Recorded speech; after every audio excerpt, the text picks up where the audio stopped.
C'est parti pour la vidéo de présentation du programme Virtual Magnifying Glass en version 3.5. Je vais ouvrir ma machine virtuelle.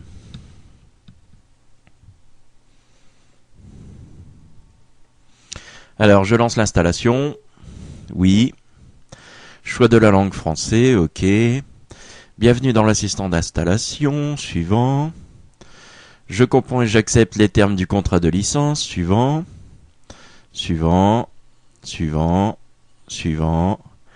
Installer. Exécuter Virtual Magnifying Glass, terminé. Alors le programme ouvre tout de suite la loupe. Donc comme vous le voyez, elle se présente sous la forme d'un rectangle. Elle grossit d'origine à 2 fois. Alors si je clique, elle disparaît. Elle se trouve ici dans la barre des programmes en mémoire. Je vais faire un bouton droit. Alors la première option qui est d'activer la loupe, tout simplement.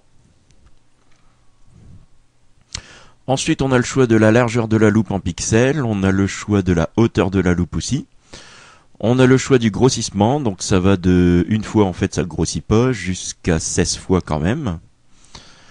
On a outils graphiques, alors voilà, ça affiche les coordonnées, en fait. Personnellement, je ne le mets pas. On a le choix d'activer ou non la bordure, donc si je ne l'active pas, voilà ce que ça donne. On va le laisser d'origine. On peut inverser les couleurs. Alors ça donne quelque chose de plutôt étrange, mais bon.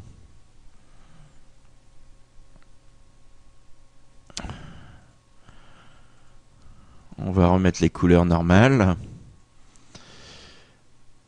Ensuite, on a le dialogue de configuration. Alors moi, ce que je vous conseille, c'est de lancer le programme au démarrage. Afficher une fois lancé. On a le raccourci clavier. Alors d'origine, c'est CTRL-ALT plus la touche M, mais on peut changer ça. Fermé. Donc si je suis ici de n'importe où, je fais la combinaison de touches et hop, j'ai ma loupe.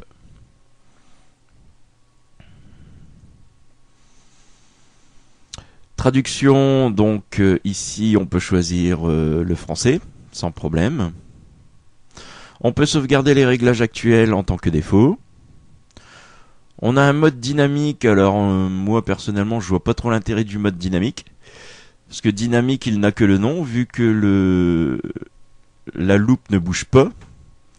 Il faut faire CTRL-ALT pour bouger la loupe plus les flèches. Enfin, c'est un peu étrange comme mode. Je vais le désactiver.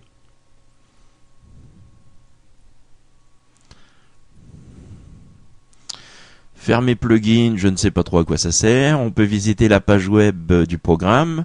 On a le à propos, l'aide, annuler et enfin fermer.